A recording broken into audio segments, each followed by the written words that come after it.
You're listening to Dirty Feet, a podcast from No More Radio. Vous écoutez le podcast Dirty Feet sur les ondes de No More Radio. Hosted by, animé par Allison Burns, JD Papillon et Stéphanie Morin-Robert. Stay tuned. We're gonna move you.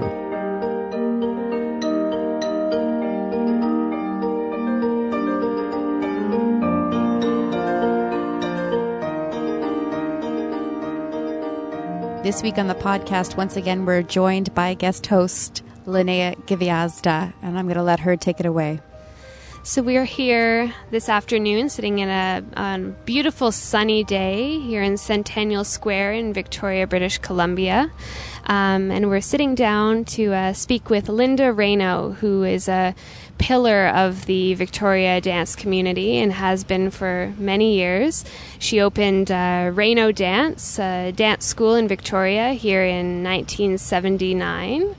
And has worked with various artists around the world, dance artists, and we're very privileged and honored to have the opportunity to sit down with you today, Lynda. So thank you so much for being here.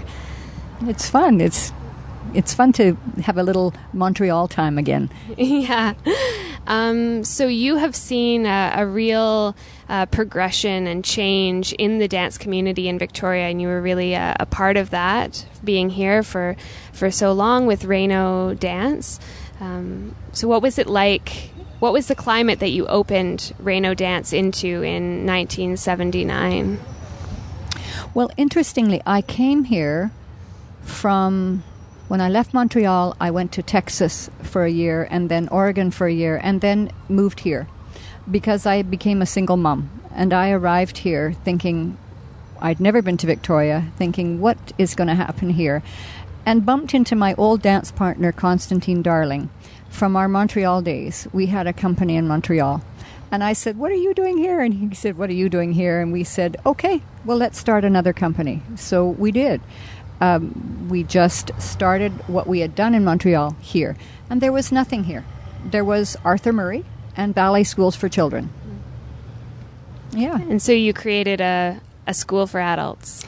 No, we started a company that we called Spectrum Dance Circus, and it was classes and performance. And we did concerts in Centennial Square and in art galleries, and it was still a bit of the happening of the late 70s where you did happenings in various places. Mm-hmm. Interesting how that recycles 20 years later. Yeah. There's pop-up dance concerts. Well, we were kind of doing them then.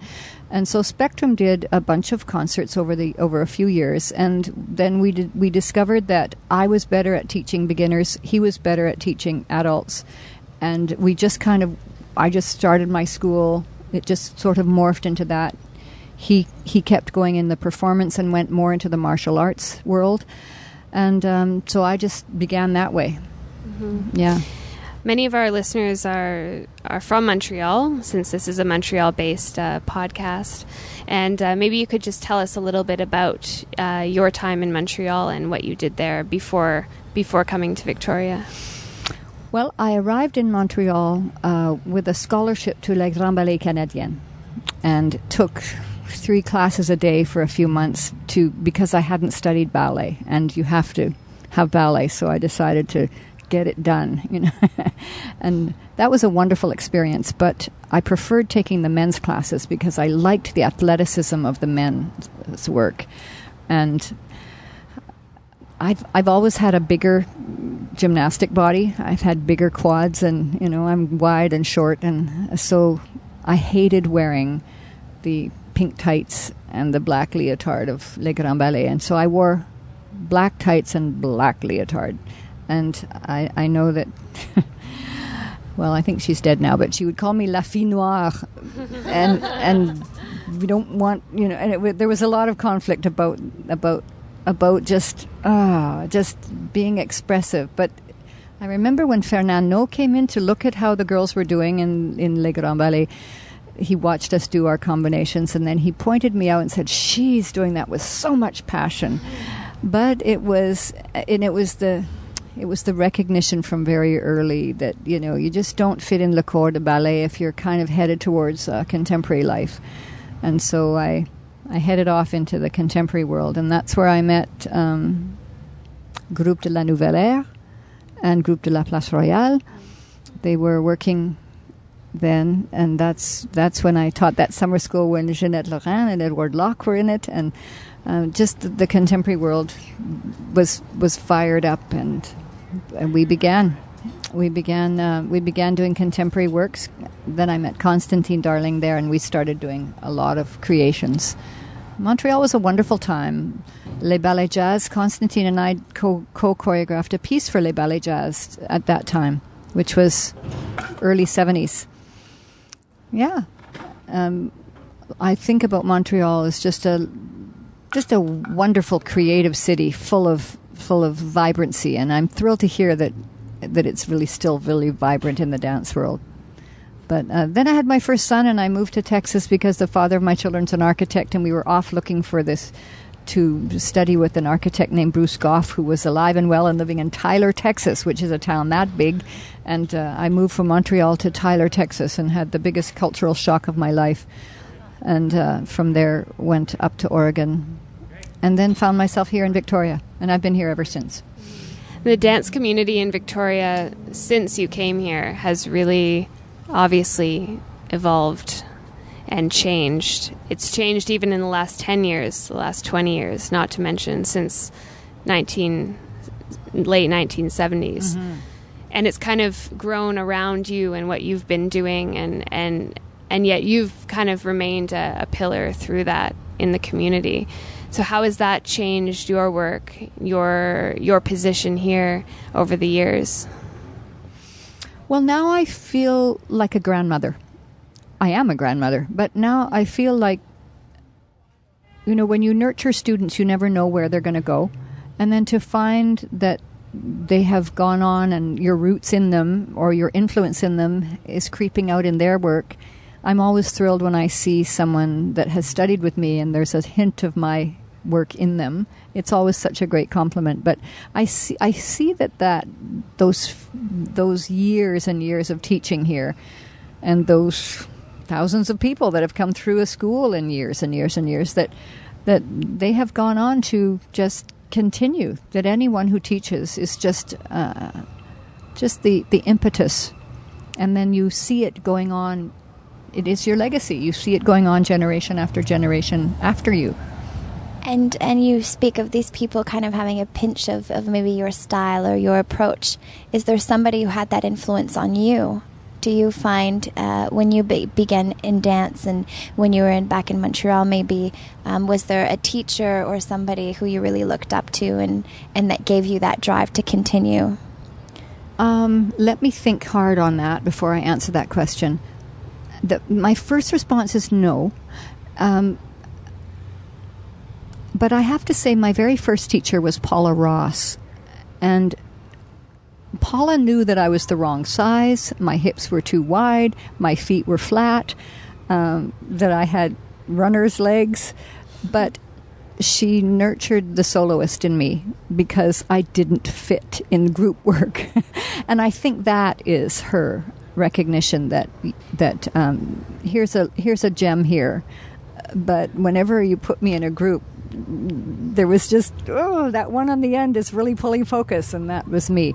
So I would have to say that Paula really did see that in me, but I learned really early that the dance world is very cruel.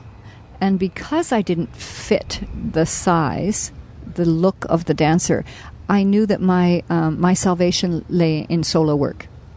And so that's something you do alone. And that just deepened and deepened in me the more success I had with my solos.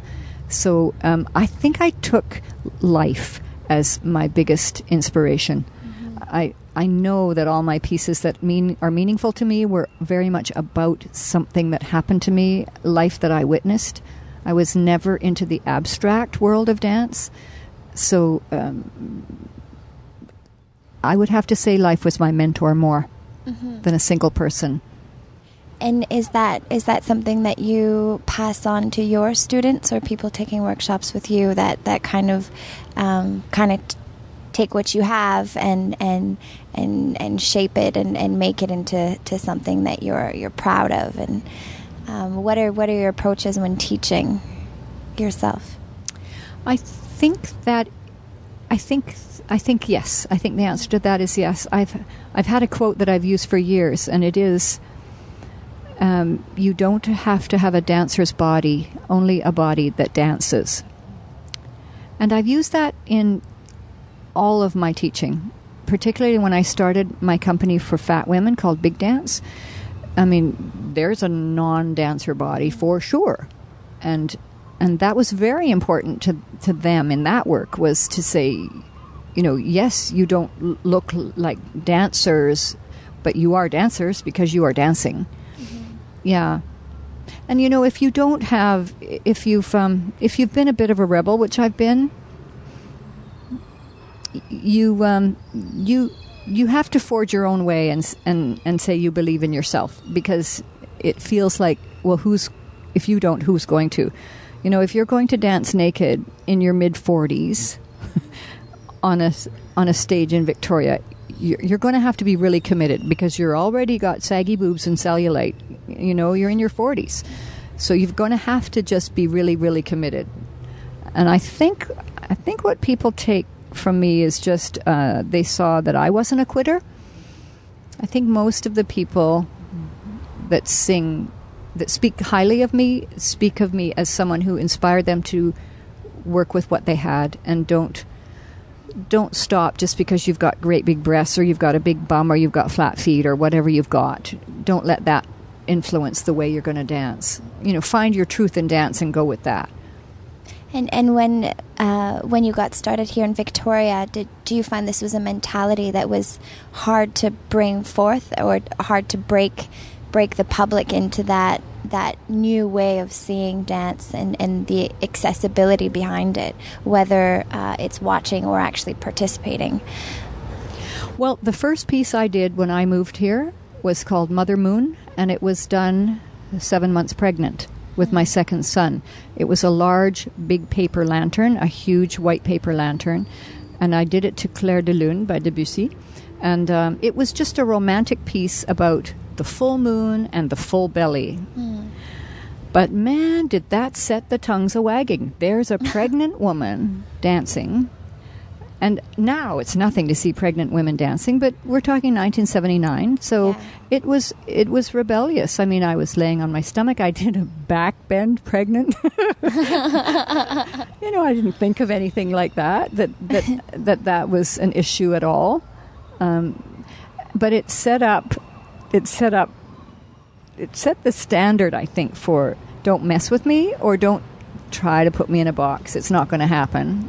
Here I am dancing pregnant, and they loved the piece, and people still remember that piece, but it was the shocking piece. I mean, one woman stood up and said, "What about the baby?"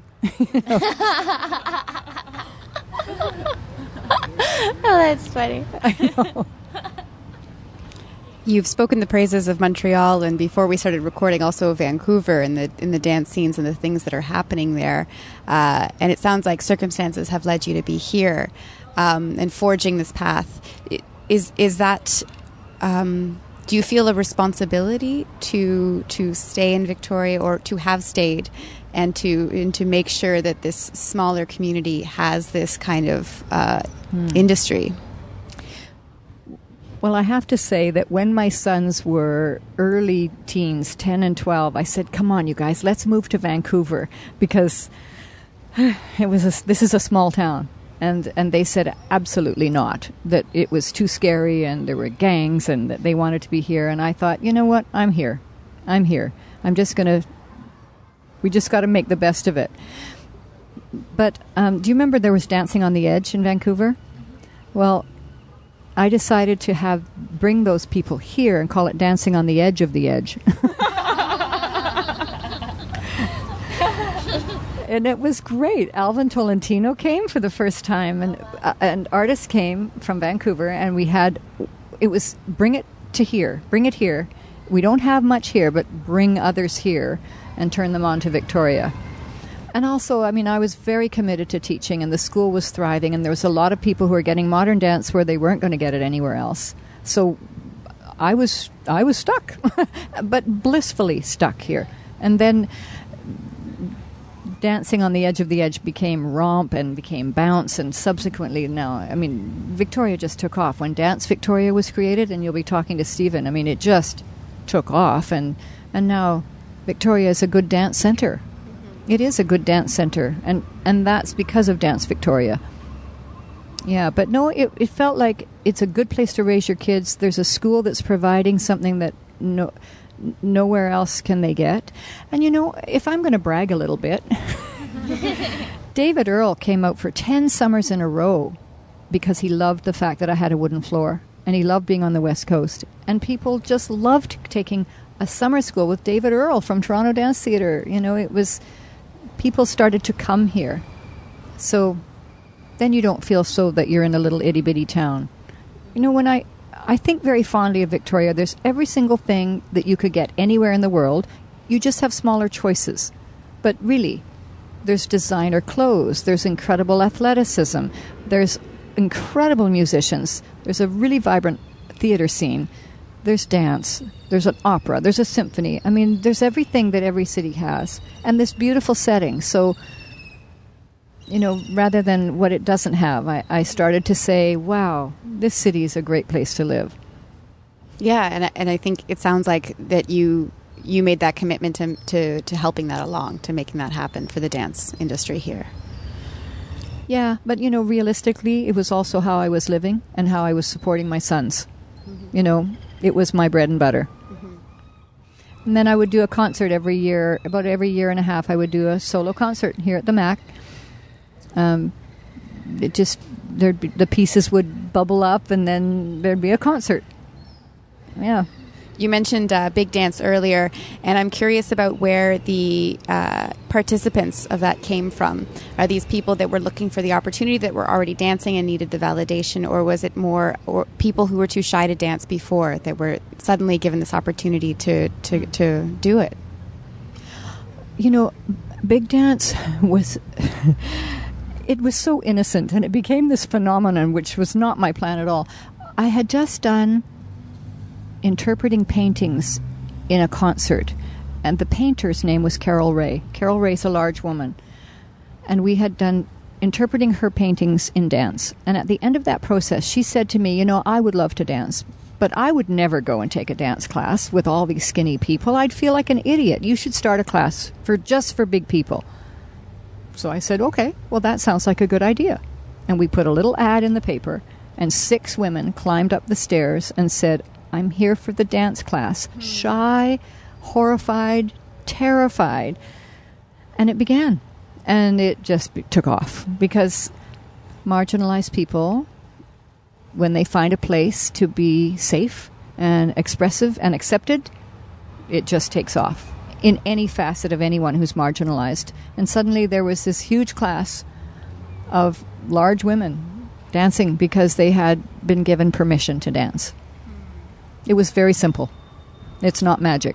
I mean, it's the same as the woman who came up with one leg. She had a metal leg for her other leg, and she said, can I dance here? And I said, of course you can, but you can't scratch my wooden floor, so you're going to have to put a piece of some felt on the bottom of that metal leg. And that was the only criteria. So... That's fantastic. And how does it exist today? What is the... Well, Big Dance is not happening anymore because I stopped. Okay. Yeah. Big Dance died when I stopped teaching. That's a shame. But, you know, I think there is ebb and flow in all kinds of things. You know, for a while you saw large people dancing. You saw companies coming from Cuba, and there was... I think it was the Netherlands, they did a piece where they put skinny dancers in big fat costumes, which I found very offensive because, of course, we were doing it for real. But then that wave just kind of fell away, and I started to struggle to get students in the class. So, and I would say, where are all the big ladies? It's like anything. It ebbed and flowed. But that's actually not interesting, so don't put that in the interview. You know, but I think what's interesting to me is the idea that when dance becomes too elitist and people don't feel comfortable participating, and I feel like that's growing, that divide between the dancer and the human. Yes, but that's why you're getting anti-dance companies. The movement of anti-dance, where you don't have to be technical and where you can have different body types, and can-do dance in England, where you're dancing with disabled people, or just I see that elitism is not getting a lot of support anymore, which is great. I think dance needs to be hit upside the head when it gets too elitist, and I think that ebb and flow happens where a bunch of people smack you on the head and then it disintegrates and we kind of get real again. Yeah, one of the most amazing things, I think, walking into Raino Dance Studios is that the diversity of the people there, and of the levels of the body types, of the backgrounds, of the professions of the people that are there doing classes, and it is a very unique thing to have a space in a city with such incredible level of teaching for adults.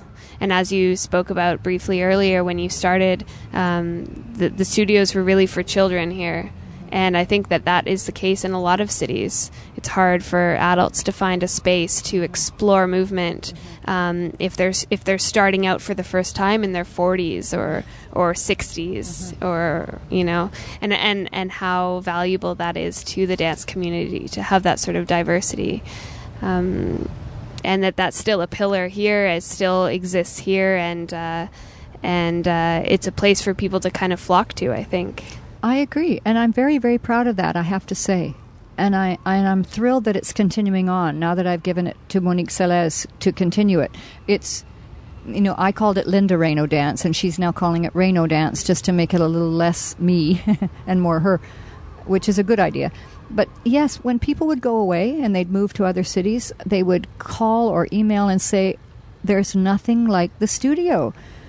And you don't realize how unique a thing you've created until you get that kind of feedback. To me, it was obvious that if you're a beginner, it doesn't matter how old you are, it matters that you're a beginner. So you're going to be together as beginners. But if you're 20 or 50, you're still just an adult.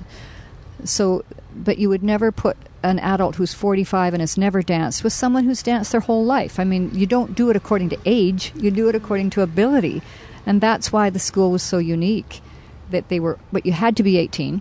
So it was only adults, no teenagers, no kids. It was where adults, and I got so many times a woman would say, I danced every day of my life till I was 15, and then I grew these huge breasts, and they told me I couldn't dance anymore, and so I quit. And now, as a woman in my mid-30s, I want to come back to dance. And those were that story would repeat itself over and over and over. Or someone would have stopped and had a couple of children and then said, but wait a minute, I love dance. Just because I've got a family now, I'm not going to be a professional. I'm not going to make my living from dance, but why can't I go and dance? And they would come and take advanced classes and dance as seriously as if they had never left the profession. And then we'd perform every year in their concerts, and I think, yes, you're dancing. It has, I'm extremely proud of the school. What was the process for you in kind of giving that up, having this baby, your school, and then passing that on to someone else and stepping back?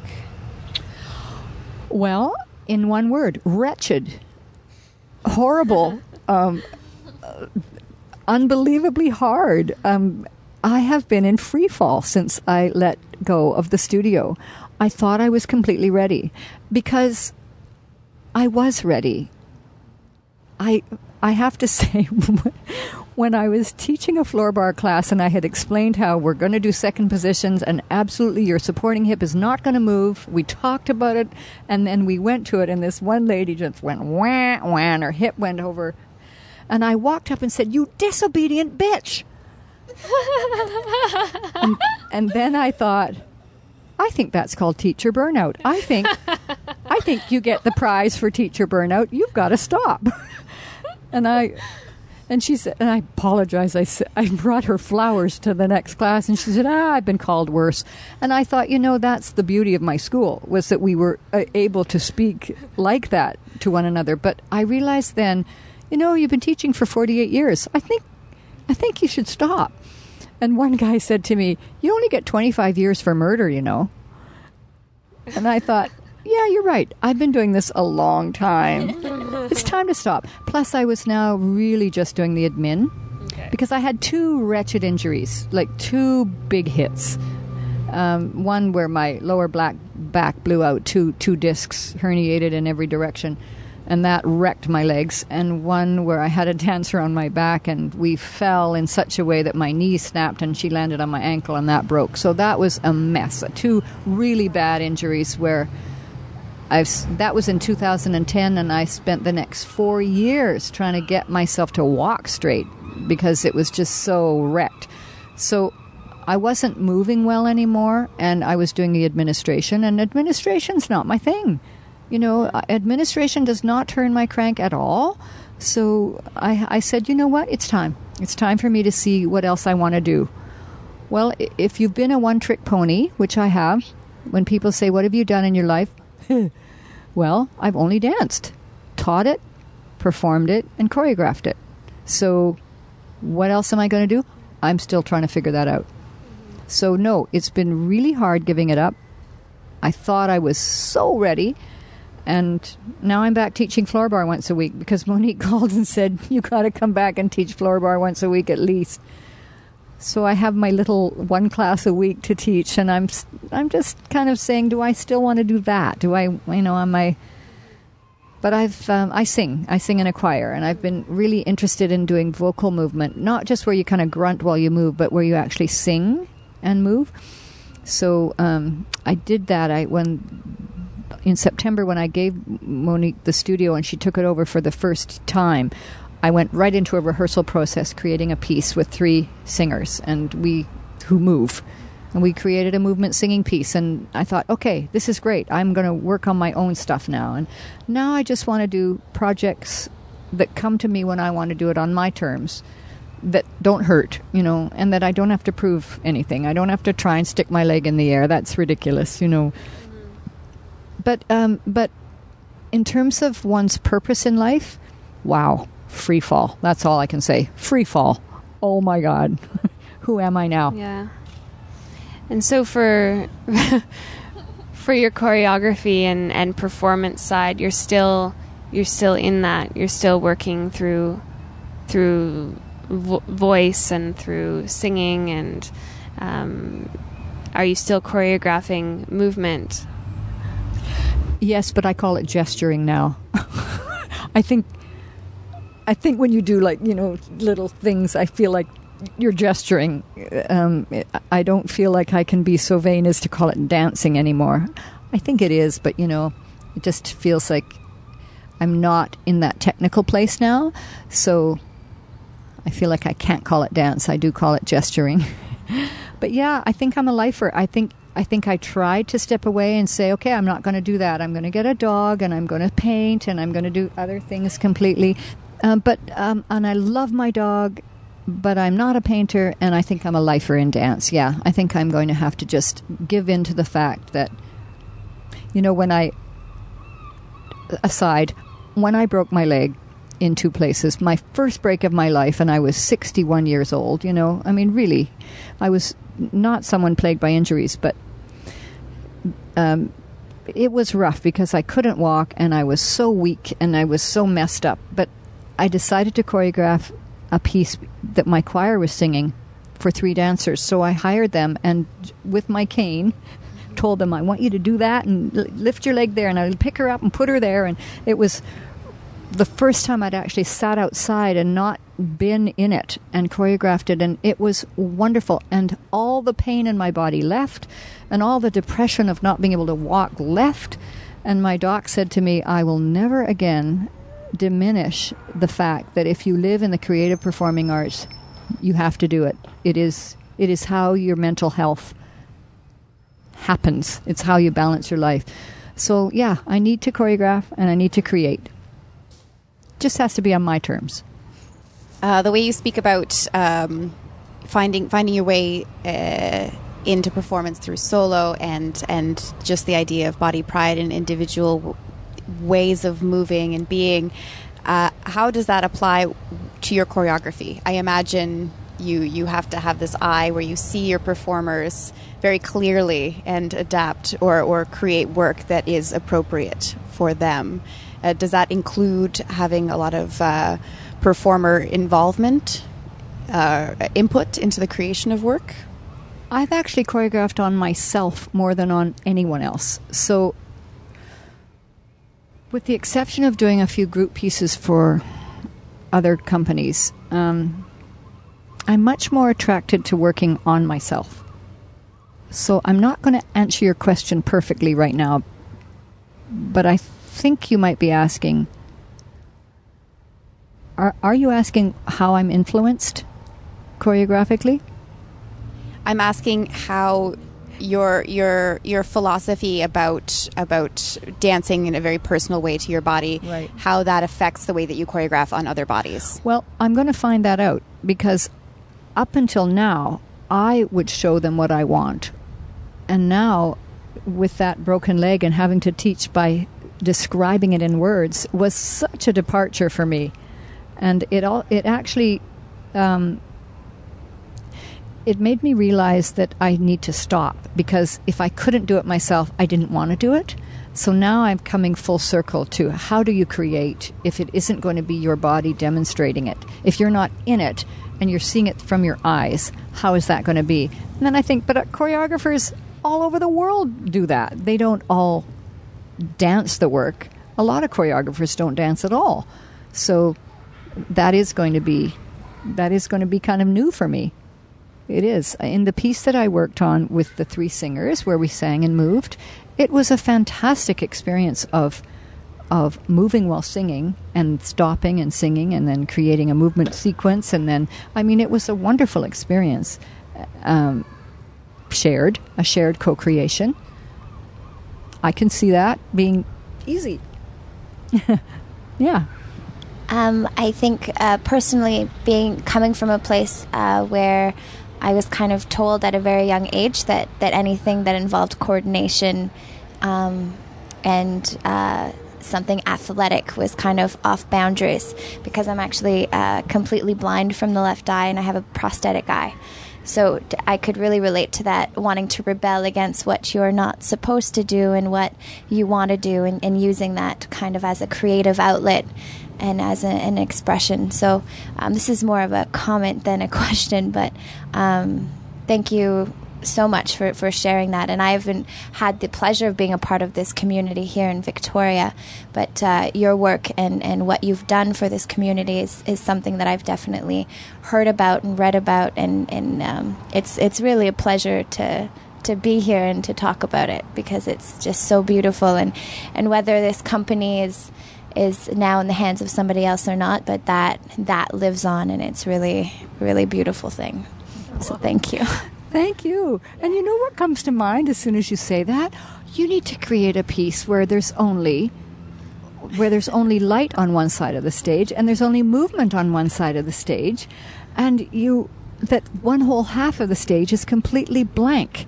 Oh yeah. It would be so cool. Like, show them what your life looks like. When should we start? Yeah. See, that would interest me incredibly, to work with you and just start to workshop how could we do that, and what would that look like, and get a designer in and start brainstorming. Yeah. You have to work with what you've got, and what you've got is what makes you interesting. You know, people say all of a sudden, all the time, well, how do you make dances? I mean, I guess, we always get that question, how do you make dances? And I know for me, it's never been an abstract idea, ever. It's been tangibly. I've got one eye. That's what I'm seeing only this side of the world. So what does that look like? And let's do a dance about that. Yeah, it's been a huge influence as far as the movement, or wanting to create in this 2-dimensional way that's well, if ever you do get the chance to see the work we're presenting here, it touches on that very slightly, more in a not in a where the audience will notice it, but in my creative process, definitely something. Well, that, sure, and it's all about what's going on for you anyway. Yeah. Yeah. But anyway, this isn't about No, but that's cool. That's very cool. Wow. Yeah, I think as an artist or creator of any kind, the idea of really embracing how you see the world and who you are and how you impact the world is such a strong kind of inspiring message for anyone who's working creatively in their lives, and not trying to be someone that you're not or anything, just being who you are in your headspace and in the way that you view things, and I think is such a great thing to kind of understand. We can be criticized for that, I have been personally. It's like Raino dances with her heart on her sleeve, that it's too literal, it's too much about, your motherhood I remember coming out of the studio and there was this black bird. It wasn't a crow, it was a starling, and it had eaten poison and it was dying. It was in the throes of dying, and it was doing this incredible stuff with its wings and going in circles and spasming, and it was just, I stood there just enraptured and gathered it up and put it in a box and took it home to try and save it, but it died. And then out of that came the solo blackbird, of course, because, and Bobby McFerrin was at the height of his, and there's Bobby McFerrin doing Blackbird, and I just took that beautiful death and said, I'm going to honor you, little bird, and do this solo that is your dance of death. And okay, so that's dancing with your heart on your sleeve. Well, then I'm going to just keep doing that, because how many times have you gone to a modern dance concert or contemporary concert, have no idea what you're seeing, you're not touched in any way, there's a whole lot of people walking in different directions like zombies, there's like weird music and a piece of light here and there, and then the odd gesture that happens now and again, and you think, wow. I mean, I've had to defend modern dance for 48 years now, and it makes me mad. It always did. And I always loved the fact that people understood what I was doing. I actually loved that. They got touched, and that's all that mattered to me. Because it was because I was just old-fashioned and wanted it to be very real to my life. So the dances have always been something that I witnessed or something that happened to me. People can sense that authenticity in viewing the work, and that's probably why they connect so strongly with it, is that it comes from that place of reality rather than trying to grasp for something from the outside of your own outside of your own life. Mind you, then you get incredibly brilliant choreographers who are not doing literal work, who just can inspire you incredibly, but that wasn't me. I'm flat on my stomach going, oh my God, to those incredibly mental type choreographers.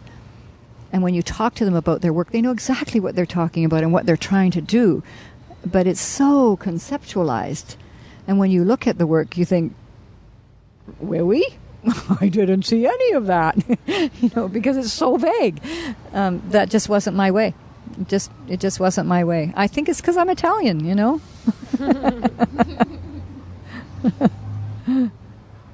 there anything else you'd like to share with us today? Oh my God, how many hours do we have? I mean, you think about, what do you want to say about your life? I mean, at this point, right now I'm struggling with the physical injuries that those 2 hits have done, and I hate living with pain, and I'm struggling with it, and it's been hard mentally. It's been really hard physically, because I've had a very, very strong body, and nothing felled me, except when my back blew out and I was taken away in an ambulance. I was not walking, and when my leg broke in 2 places, I was not walking. And I've had to wrestle with what are you going to do when you can't do what you love? what are you going to do? And I've just sort of come to understand that you just keep morphing into the next version of yourself. You just morph into... I did a piece in sign language because I didn't have to move my legs for that moment of time. You just keep morphing your work to fit what's going on in your life. Yeah, because you don't get to stop. There's just no stopping. Stopping is... I remember Barbara Boucher, Kokoro dance in Vancouver. Her doctor said, if you stop, you'll be in a wheelchair. Do not stop. And I think, yeah. Someone said to me, are you going to die a dancer? And I thought, yes. Yeah, I am. Because I think dance is one of those curses that you just don't, you can't say I won't do it anymore. Yeah. I think you're stuck with it. If you were born a dancer, as I was, I think you were stuck with it. I think you were chosen. I remember when I was driving and it was raining and I was on a little road in Port Angeles and the windshield wipers are going whack, whack, whack, whack. And I was looking in the windshield and there were these 3 couples. One was 2 men, one was 2 women, and one was a man and a woman. And Elvis Presley was singing, I Can't Help Falling in Love with You.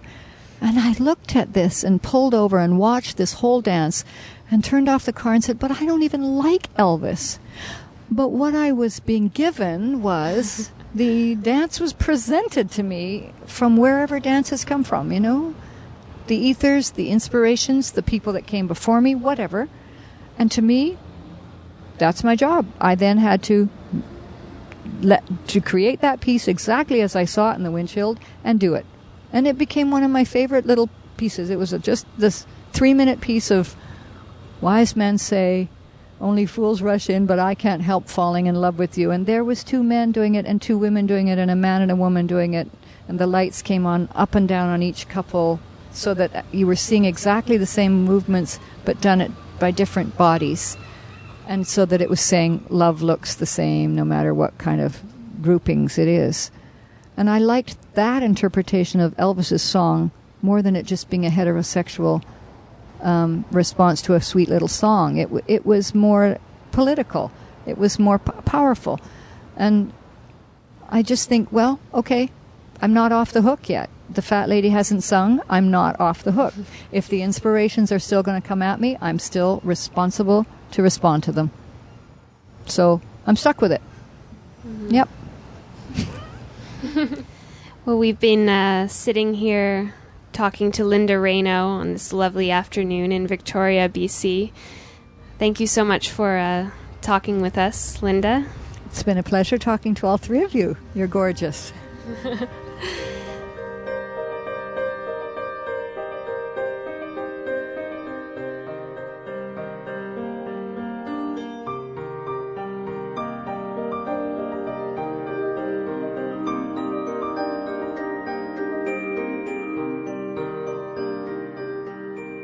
Dirty Feet is recorded every week at the Montreal Improv Theatre. Check them out at montrealimprov.com. Dirty Feet est produit et animé par, produced and hosted by Alison Burns, JD Papillon, et Stéphanie Moret-Robert. You can find out more about our show at nomoreradio.com, follow us on Twitter at Dirty Feet, and find us on Facebook at Dirty Feet Podcast. Vous pouvez écouter tous nos épisodes sur notre site web ou vous pouvez vous abonner également sur iTunes à notre podcast. Listen to past episodes on website or subscribe to the podcast on iTunes.